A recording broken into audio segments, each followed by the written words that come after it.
Hey guys, welcome back to my YouTube channel. ഇതെൻ്റെ second day third വ്ളോഗാണ് Vietnam ട്രിപ്പിൻ്റെ. So second ഡേയിൽ ഞാൻ പോയിട്ടുള്ളത് ധനാങ്ങിലുള്ള ബാന ഹിൽസിലാണ്. ഓൾമോസ്റ്റ് നമ്മൾ ഇൻസ്റ്റഗ്രാമിലും സോഷ്യൽ മീഡിയയിലൊക്കെ ഭയങ്കര വൈറലായിട്ടുള്ളൊരു പ്ലേസാണ് ഈ ബാന ഹിൽസ് എന്ന് പറയുന്നത്. സോ ബാന ഹിൽസ് എന്ന് പറയുന്നത് അവിടെ തന്നെയാണ് നമ്മൾ ഗോൾഡൻ ബ്രിഡ്ജ് ഉള്ളത്. സോ അവിടേക്ക് നമ്മൾ പോകാൻ വേണ്ടിയിട്ട് ഒരു കേബിൾ കാർ ത്രൂ ആണ് നമ്മൾ പോകേണ്ടത് ഈ ഒരു ഗോൾഡൻ ബ്രിഡ്ജ് കാണാൻ വേണ്ടിയിട്ട്. സോ അവിടേക്ക് എന്ന് പറയുന്നത് നമ്മൾ വേൾഡിൽ തന്നെ ഏറ്റവും ലോങ്ങസ്റ്റ് ആയിട്ട് നോൺ സ്റ്റോപ്പ് ആയിട്ടുള്ള കേബിൾ കാറിലാണ്. അതും 5.8 കിലോമീറ്റർ കവർ ചെയ്തിട്ട് വേണം കേബിൾ കാറിൽ നമുക്ക് ഈ പറഞ്ഞ ബാന ഹിൽസിൽ ടോപ്പിലെത്താൻ വേണ്ടിയിട്ട്, അതും ഗോൾഡൻ ബ്രിഡ്ജ് കാണാൻ വേണ്ടിയിട്ട്. ഓക്കെ, സോ അന്നത്തെ ആ ഒരു ഞാൻ പോയ ഒരു ഡേ എന്ന് പറയുന്നത് ഭയങ്കര ക്ലൗഡി ആയിട്ടുള്ളൊരു ഡേ ആയിരുന്നു. എന്താ പറയുക, ഈ പറയുന്ന ഈ ഗോൾഡൻ ബ്രിഡ്ജ് എന്ന് പറയുന്നത് നമ്മൾ പിക്ചേഴ്സിലും വീഡിയോസിലൊക്കെ കണ്ടിട്ടുള്ള ഒരു എക്സ്പീരിയൻസ് മാത്രമേ ഉണ്ടായില്ല. ഫസ്റ്റ് ടൈം നമ്മൾ റിയലായിട്ട് നമ്മൾ കാണാൻ വേണ്ടി പോയപ്പം അത്രയും ക്രൗഡാണ്. എൻ്റെ വീഡിയോയിൽ നിങ്ങൾക്ക് കണ്ടാൽ മനസ്സിലാവും, ഫുള്ളി ക്രൗഡാണ്. പ്ലസ് സ്നോ ആയതുകൊണ്ട് നമുക്ക് ആ ബ്രിഡ്ജൊന്നും ക്ലിയറായിട്ട് കാണാൻ പറ്റില്ല. എൻ്റെ ഈ ഒരു ഓവറോൾ വീഡിയോയിൽ ഫുള്ളും ഒരു ക്ലാരിറ്റി ഇല്ലാത്തൊരു ക്ലിയർ ഇല്ലാത്തൊരു വീഡിയോ ആയിരിക്കും. കാരണം ഫുള്ള് ആളുകളുടെ ക്രൗഡും ഉണ്ടായിരുന്നു, പ്ലസ് ഭയങ്കര സ്നോ ആയിരുന്നു. ഈ കേബിൾ കാറിലൂടെയുള്ള ഒരു 5 കിലോമീറ്റർ ട്രാവലിംഗ് എന്ന് പറയുന്നത് 5.8 കിലോമീറ്റർ ട്രാവലിംഗ്, അറൗണ്ട് ഒരു 20 to 25 മിനിറ്റ്സ് നമ്മൾ നോൺ സ്റ്റോപ്പായിട്ട് കേബിൾ കാർ ത്രൂ നമ്മൾ ട്രാവൽ ചെയ്യണം. അത് തന്നെ ശരിക്കും നമുക്ക് ഡൗണിൽ കുറേ ഫോറസ്റ്റുകളൊക്കെ കാണാൻ പറ്റും. പക്ഷെ അതുപോലും എനിക്ക് കവർ ചെയ്യാൻ പറ്റിയില്ല, കാരണം ആ ഒരു കേബിൾ കാറിൻ്റെ ഗ്ലാസ്സിൽ മൊത്തം മഞ്ഞ് മൂടിക്കിടക്കുമായിരുന്നു. അപ്പോൾ എനിക്ക് ഒന്നും കാര്യമായിട്ടൊന്നും എന്താ പറയുക ക്യാപ്ചർ ചെയ്യാൻ എനിക്ക് ആ ഒരു വീഡിയോയിൽ പറ്റിയിട്ടില്ല.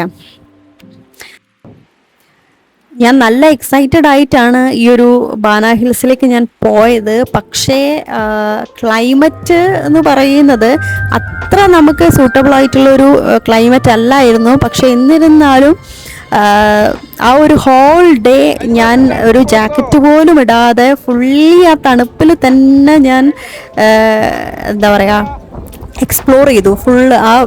എനിക്ക് തോന്നുന്നു ഈ ഗോൾഡൻ ബ്രിഡ്ജിൽ കയറിയതിൽ ഞാൻ മാത്രമേ സീവ്ലെസ് ആയിട്ടുള്ള ഡ്രസ്സ് ഇട്ടിട്ടുള്ളൂ. ബാക്കി എല്ലാവരും ഫുൾ 2-3 ജാക്കറ്റൊക്കെ ഇട്ടിട്ട് അത്രയും എന്താ പറയുക സേഫ് ആക്കിയിട്ടാണ് വാക്ക് ചെയ്തുകൊണ്ടിരുന്നത് ഫുള്ളി. പക്ഷെ ഞാൻ അതൊക്കെ ഒഴിവാക്കിയിട്ട് ഞാൻ ഫുള്ളി എക്സ്പ്ലോർ ചെയ്യാൻ വേണ്ടിയിട്ട് ഞാൻ ആ തണുപ്പൊക്കെ കിട്ടട്ടെ, ഇനി എന്ത് വന്നാലും കുഴപ്പമില്ല എന്നുള്ള രീതിയിലായിരുന്നു എൻ്റെ ഒരു വാക്കിംഗ് ആ ഒരു ഹോൾ ഡേ. ഈ ബാന ഹിൽസിലുള്ള ഡേ എന്ന് പറയുന്നത് നമുക്കൊരു ഫുൾ ഡേ ആണ് നമുക്ക് അവിടെ സ്പെൻഡ് ചെയ്യാൻ പറ്റുക. അതായത് മോർണിംഗ് ടു ഈവനിങ് വരെ നമുക്ക് അവിടെ സ്പെൻഡ് ചെയ്യാൻ പറ്റും. അത് ഒരു സിംഗിൾ ഒരു ഗോൾഡ് ബ്രിഡ്ജ് മാത്രമല്ല അവിടെ ഉള്ളത്, ഒരു ഓവറോൾ ലൈക്ക് എന്താ പറയേണ്ടത്, നമുക്ക് ഫാൻറ്റസി പാർക്കുകളുണ്ട്, ഗാർഡൻ ഉണ്ട്, പിന്നെ കുറേ ആക്ടിവിറ്റീസ് ഉണ്ട്, ഫുഡ് കോർട്ടുകളുണ്ട്, പിന്നെ ഓവറോൾ കുറേ ഹിസ്റ്റോറിക്കലായിട്ടുള്ള കുറേ പ്ലേസസുകളും, പിന്നെ അതുപോലെ തന്നെ ഈ കുറേ എന്താ ഗാർഡൻസ്, ഇങ്ങനെ കുറേ വെറൈറ്റീസ്. അതായത് വലിയൊരു വേൾഡ് തന്നെ, ഒരു ഹെവൻ ഓൺ എർത്ത് എന്ന് വേണമെങ്കിൽ നമുക്ക് പറയാൻ പറ്റും. കാരണം അവിടെ പോയപ്പം തന്നെ വേറെ ഏതോ ഒരു വേൾഡിൽ നമ്മൾ എത്തിയ ഒരു മൈൻഡായിരുന്നു എനിക്ക്. ഇത് ഏത് സ്ഥലം അത്രയും ടോട്ടലി നമുക്ക് കൺഫ്യൂസ് ആയി പോകും, കാരണം അങ്ങനത്തെ ഒരു ക്ലൈമറ്റാണ്. പക്ഷെ ഇന്നിപ്പം ഞാൻ പോയ ഡേ ആ ഒരു ഹെവി ക്ലൈമറ്റ്, ക്ലൗഡി ക്ലൈമറ്റ് ആണെങ്കിൽ കൂടി നെക്സ്റ്റ് ഡേ ചിലപ്പം നല്ല സമ്മർ, അതായത് ആ ഒരു മൂഡായിരിക്കും, നല്ല വെയിലുള്ള ഒരു ടൈമായിരിക്കും, വലിയ സീൻ ഉണ്ടാവില്ല. അപ്പം നമുക്ക് ബാന ഹിൽസിൽ ഒരിക്കലും നമുക്ക് എക്സ്പെക്റ്റ് ചെയ്യാൻ പറ്റില്ല, നമുക്കൊരിക്കലും വിചാരിച്ച പോലുള്ളൊരു ക്ലൈമറ്റ് നമുക്ക് കിട്ടിക്കൊള്ളണമെന്നില്ല. ചിലപ്പം നല്ല ഇതായിരിക്കും, ചിലപ്പം തീരെ ചില ടൈമിൽ അവിടെ വന്നിട്ട് ചിലപ്പം ചില ആളുകൾക്ക് കയറാൻ പറ്റാത്ത സിറ്റുവേഷനും ഉണ്ടാവും. കാരണം ക്ലൈമറ്റ് ഇങ്ങനെ അപ്പ് ആൻഡ് ഡൗൺ ഇങ്ങനെ മാറിക്കൊണ്ടിരിക്കും. അപ്പം കേബിൾ കാറിൽ നമുക്ക് പോകാൻ പറ്റില്ല, അതൊന്നും നമുക്ക് എക്സ്പ്ലോർ ചെയ്യാൻ പറ്റില്ല. പക്ഷേ ഈ ഞാൻ പോയ ക്ലൈമറ്റ് എന്ന് പറയുന്നത് ഭയങ്കര സൂട്ടബിളായിട്ട് ക്ലൈമറ്റ് ആയിരുന്നു. മുന്നിലുള്ള ആളെ പോലും കാണില്ല, ബട്ട് എനിവേ ഭയങ്കര ഒരു നല്ലൊരു എക്സ്പീരിയൻസ് തന്നെയായിരുന്നു. അതുമാത്രമല്ല പിന്നെ നമുക്ക് എന്താ പറയുക ഫുഡൊക്കെ അവിടെ ടോക്കൺ കിട്ടും. അതനുസരിച്ചിട്ട് നമുക്ക് എന്ത് ചെയ്യാം, അൺലിമിറ്റഡ് ആയിട്ടുള്ള ഫുഡുകൾ ഇപ്പോൾ വെജ് നോൺ വെജ് എല്ലാ വെറൈറ്റി ഐറ്റംസ് ഫുഡും നമുക്ക് ഇവിടെ അവൈലബിൾ ആയിരുന്നു. ആ ഒരു ഡേ നമുക്ക് ഫുള്ളി എക്സ്പ്ലോർ ചെയ്യാനുള്ള ഒരു ടൈം അവിടെയുണ്ട്. കുറേ റൈഡുകളും അഡ്വഞ്ചർ ആയിട്ടുള്ള ഐറ്റംസും കാര്യങ്ങളും ഒക്കെ ഇൻക്ലൂഡ് ചെയ്തിട്ടുള്ള ഒരു ബിഗ് വേൾഡ് തന്നെയാണ് ബാന ഹിൽസ് എന്ന് വേണമെങ്കിൽ നമുക്ക് പറയാം. ഇതുപോലെ തന്നെ മലേഷ്യയിലും ഒരു സ്കൈ അവന്യൂ എന്ന് പറഞ്ഞ മോളിലേക്ക് പോകാൻ ഇതുപോലെ കേബിൾ കാർ ത്രൂ ആണ് പോകുന്നത്. അത് ഇത്ര കിലോമീറ്റർ ഇല്ല, ഒരു 2.8 കിലോമീറ്റർ ഉള്ളൂ. ഒരു അറൗണ്ട് 10 to 15 മിനിറ്റ്സ് നമുക്ക് അവിടേക്ക് പോകാം. അതും ഇതുപോലെ തന്നെ ഞാൻ മലേഷ്യയിൽ പോയ സമയത്തും എക്സാക്ട്ലി സെയിം ആയിരുന്നു, ഒരു ഡിഫറൻസും ഇല്ലായിരുന്നു. സെയിം ആ മോളിലേക്ക് പോകാൻ വേണ്ടിയിട്ട് ഇതേപോലെ പോകുന്ന സമയത്ത് കേബിൾ കാറിൽ സെയിം ഇതേപോലെ സ്നോ, അപ്പോൾ താഴത്തെ വെള്ളം ഒന്നും നമുക്ക് കാണാൻ പറ്റില്ലായിരുന്നു. അതേ സെയിം പോലെ തന്നെ വിയറ്റ്നാമിലും സെയിം. സോ രണ്ടും ഭയങ്കര നല്ലൊരു എക്സ്പീരിയൻസ് ആയിരുന്നു. മലേഷ്യൻ ട്രിപ്പിൻ്റെത് വ്ളോഗ് ഞാൻ ലേറ്റർ ഓൺ ചെയ്യുന്നതാണ്. അത് ഇതിൻ്റെ മുന്നേ പോയ ട്രിപ്പാണ്. അത് ഞാൻ അതിൻ്റെ ഡീറ്റെയിൽ വീഡിയോ ഞാൻ ഇനിയുള്ള വ്ളോഗുകളിലൊക്കെ ഞാൻ ഇൻക്ലൂഡ് ചെയ്യുന്നതാണ്. തണുപ്പും ചിറാപുഞ്ചിയുടെ മഴയുമായിട്ട് അത്രയും എന്താ നമ്മൾ ഭയങ്കര എക്സ്പ്ലോർ ചെയ്യാൻ പറ്റിയ ഏറ്റവും ഹെവി ആയിട്ടുള്ള ഒരു പ്ലേസാണ് ബാന ഹിൽസ്. നോക്കി നമ്മുടെ ബാക്ക്ഗ്രൗണ്ടിലൊക്കെ നോക്കി സൂപ്പർ ഫ്ലവേഴ്സ് ഒക്കെ ആയിട്ട് നമുക്ക് ഒരിക്കലും മിസ്സാക്കാൻ പറ്റാത്ത ഒരു അടിപൊളി പ്ലേസാണ്. സൂപ്പർ. വിയറ്റ്നാം അല്ലേ? വിയറ്റ്നാം. Yes, Vietnam. ഇവിടെ തണുപ്പ് തീരെ സഹിക്കാൻ പറ്റായിട്ട് എന്താ പറയുക ഒരു ഏരിയ ഉണ്ട്, ഒരു ഗ്ലാസ് ഒക്കെ ഇട്ടിട്ടുള്ള ഒരു ഏരിയ. ആ ഏരിയയിൽ പോയി നിന്നപ്പം നമുക്ക് കുറച്ച് റിലാക്സ് ചെയ്യാൻ പറ്റും. കാരണം കുറച്ച് ചൂട് കിട്ടുന്ന ഒരു ഏരിയ ആയിരുന്നു. അപ്പം ഇങ്ങനെ റൗണ്ട് അടിക്കും, അവിടെ ആ ചൂട് കിട്ടുന്ന ആ ഒരു ഏരിയയിൽ പോയി നിൽക്കും. അങ്ങനെയായിരുന്നു ഞാനിങ്ങനെ തണുപ്പ് അഡ്ജസ്റ്റ് ചെയ്തുകൊണ്ടിരുന്നത്. കാരണം ഈ ജാക്കറ്റും ഇതൊക്കെ ഞാൻ എടുത്തിട്ടില്ലായിരുന്നു. കാരണം ഇങ്ങനത്തെ ഒരു ക്ലൈമറ്റ് ഉണ്ടാവുമെന്ന് ഒട്ടും എക്സ്പെക്റ്റ് ചെയ്തിട്ടില്ല. പിന്നെ ഞാൻ പറഞ്ഞ പോലെ ഞാൻ മുന്നത്തെ വീഡിയോയിലും പറഞ്ഞിട്ടുണ്ടായിരുന്നു, ഞാൻ ഡനാങ്ങിന്ന് ഞാൻ ഒന്നും പർച്ചേസ് ചെയ്തിട്ടില്ല. കാരണം അവിടെ അത്യാവശ്യം നല്ല എക്സ്പെൻസീവാണ് എല്ലാത്തിനും. അപ്പോൾ ഇതും ഈ ഒരു ബാന ഹിൽസിലും കുറേ ഷോപ്പിംഗ് ചെയ്യാനുള്ള ഐറ്റംസ്, ഡ്രസ്സുകൾ എല്ലാം അവൈലബിൾ ആണ്. പക്ഷേ അത് ഭയങ്കര കോസ്റ്റ്ലിയാണ്. അതുകൊണ്ട് ഞാൻ ഇവിടുന്ന് ഒന്നും ഞാൻ പർച്ചേസ് ചെയ്തിട്ടില്ല. ഞാൻ പർച്ചേസ് ചെയ്തത് ഹനോയിൽ നിന്നാണ്. 3rd ഡേ ആണ് ഞാൻ ഹനോയിലേക്ക് പോയത്. അതിൻ്റെയും ഡീറ്റെയിൽ വീഡിയോ ഞാൻ അടുത്ത വ്ളോഗിൽ ഞാൻ പറയുന്നതായിരിക്കും. അതിലെ ഷോപ്പിംഗ് വിശേഷങ്ങളൊക്കെ അടുത്ത വീഡിയോയിൽ ഡീറ്റെയിൽ ആയിട്ട് തന്നെ ഞാൻ പറയുന്നതാണ്. ആക്ച്വലി ബാന ഹിൽസിൽ ഒരു ഡേ കൊണ്ട് തീരുമോ എന്നുള്ളത് ഡൗട്ടാണ്. കാരണം ഒരു ഏരിയയിൽ പോയി കഴിഞ്ഞാൽ അടുത്ത ഏരിയയിൽ നമുക്ക് കൺഫ്യൂഷൻ ആവും അത് പോയിട്ടുണ്ടോ എന്നുള്ളത്. കാരണം റൗണ്ട് അടിച്ചിങ്ങനെ വരുന്ന സമയത്ത് ടോട്ടലി കൺഫ്യൂസ്ഡ് ആവും.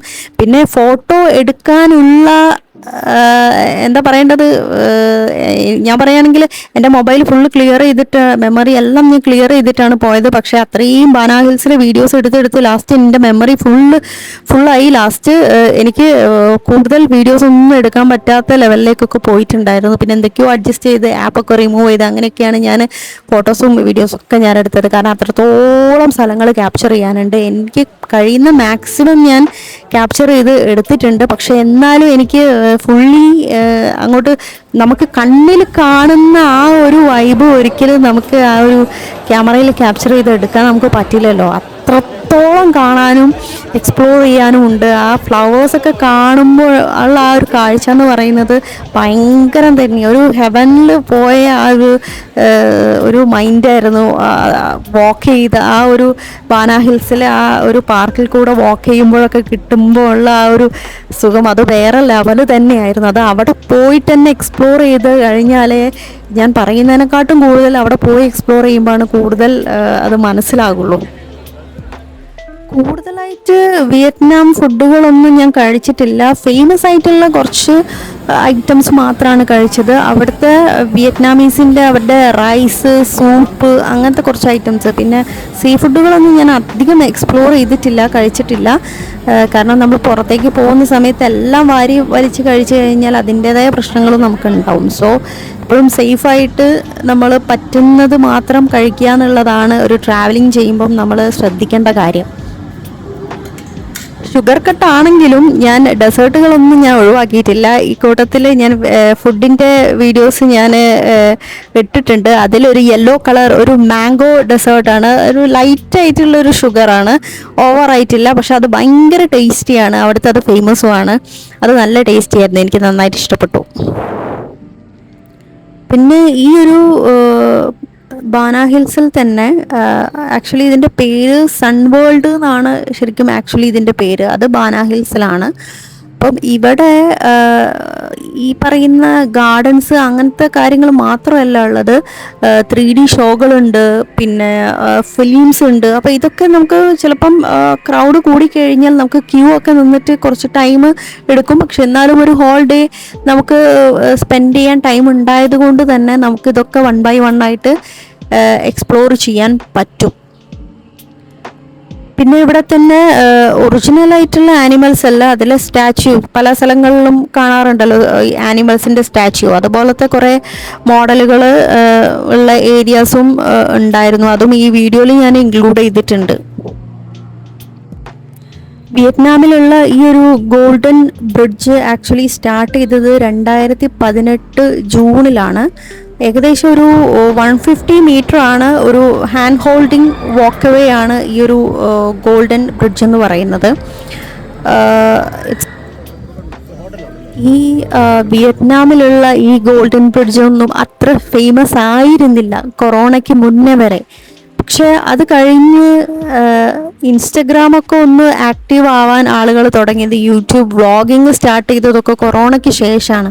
സോ ആ ഒരു ടൈമിങ്ങിലാണ് കുറച്ച് മുന്നോട്ട് വന്നപ്പോഴാണ് ഈ വിയറ്റ്നാം ഈ ഗോൾഡൻ ബ്രിഡ്ജൊക്കെ സോഷ്യൽ മീഡിയയിൽ ഭയങ്കര തരംഗമായിട്ട് മാറിയത്. അതിനുശേഷമാണ് ആളുകൾ ഭയങ്കര അട്രാക്റ്റീവായിട്ട് ഈ സ്ഥലങ്ങൾ കാണാൻ വേണ്ടിയിട്ട്. കൂടുതലും ഞാൻ മുന്നത്തെ വീഡിയോയിലൊക്കെ ഞാൻ പറഞ്ഞിട്ടുണ്ട്, ഏറ്റവും കൂടുതൽ ഇന്ത്യക്കാർ തന്നെയാണ് ഈ വിയറ്റ്നാമിൽ ഉള്ളത്. ഏത് ഏരിയയിൽ പോയി കഴിഞ്ഞാലും മലയാളികളും ഉണ്ടാവും. എല്ലാ ഏരിയയിലും, ഇത് മാർക്കറ്റിൽ പോയാലൊക്കെ മലയാളികൾ ഉണ്ടാവും. പിന്നെ നമുക്ക് ഇന്ത്യൻസിൻ്റെ മുഖം കണ്ടാൽ തന്നെ മനസ്സിലാവുമല്ലോ. അപ്പോൾ അവരെന്നെ ചിലപ്പം ഇങ്ങോട്ട് ചോദിക്കും, ആരെയും ഇന്ത്യൻ എന്ന് ചോദിക്കും. അപ്പം തന്നെ നമുക്ക് മനസ്സിലാവാം. ഓവറോൾ അവിടെ പോയപ്പം തന്നെ കുറേ ഇന്ത്യക്കാർ തന്നെയാണ് ഉള്ളത്. ഇവിടെയുള്ള പ്ലേസസുകൾ ഞാൻ ഒന്നും കൂടി പറയാം. ഒന്ന് ഫ്രഞ്ച് വില്ലേജ് എന്ന് പറഞ്ഞൊരു പ്ലേസ് ഉണ്ട്, അതുപോലെ ജാർഡിൻ ഫ്ലവർ ഗാർഡൻ ഉണ്ട്, പിന്നെ ഫാൻറ്റസി പാർക്ക് ഉണ്ട്. അല്ലാതെയും കുറേ ആക്ടിവിറ്റീസും കൂടി ഇവിടെ ഇൻക്ലൂഡഡ് ആണ് ഈ ബാന ഹിൽസിൽ. അപ്പോൾ പുതിയ ട്രാവലിംഗ് വിശേഷങ്ങളുമായിട്ട് അടുത്ത വ്ളോഗിൽ കാണാം. Until then bye.